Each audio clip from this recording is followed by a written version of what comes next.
Kerala state small industries അസോസിയേഷനും association അഫിലിയേറ്റുള്ള 17 വ്യവസായ affiliated സംഘടനയും മെട്രോ മാർട്ടും സംയുക്തമായി സംഘടിപ്പിക്കുന്ന എക്സിബിഷൻ കേരളത്തിൻ്റെ ചരിത്രത്തിൽ 600 സ്റ്റാളുകളാണ് സജ്ജീകരിച്ചിരിക്കുന്നത്. പൂർണ്ണമായിട്ടും മിഷണറികൾക്ക് മാത്രം പ്രാധാന്യം നൽകിക്കൊണ്ടുള്ള ഒരു എക്സിബിഷനാണ് സംഘടിപ്പിച്ചിരിക്കുന്നത്. കേരളത്തിൽ ഈ ഒരു എക്സിബിഷൻ കേരളത്തിൻ്റെ വ്യവസായ വളർച്ചയ്ക്കും പുരോഗതിക്കും ഒരു ചരിത്രം നിമിഷമാകും എന്നതിന് യാതൊരു സംശയമില്ല. അതിൽ കേരളീയൻ എന്നുള്ള നിലയിൽ നമുക്ക് അഭിമാനിക്കാം.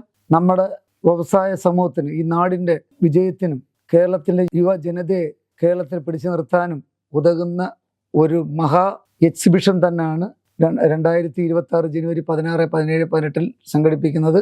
കേരളത്തിൻ്റെ വ്യവസായ വകുപ്പും കേന്ദ്ര MSME മന്ത്രാലയവും വ്യവസായ അസോസിയേഷനും സംയുക്തമായി സംഘടിപ്പിക്കുന്ന എക്സിബിഷൻ വൻ വിജയമാക്കാൻ ഓരോ സംരംഭകരോടും ഓരോ വ്യവസായിയോടും അഭ്യർത്ഥിക്കുകയാണ്. അത് വൻ വിജയമാക്കുക, ഒരു ചരിത്ര സംഭവമാക്കുക.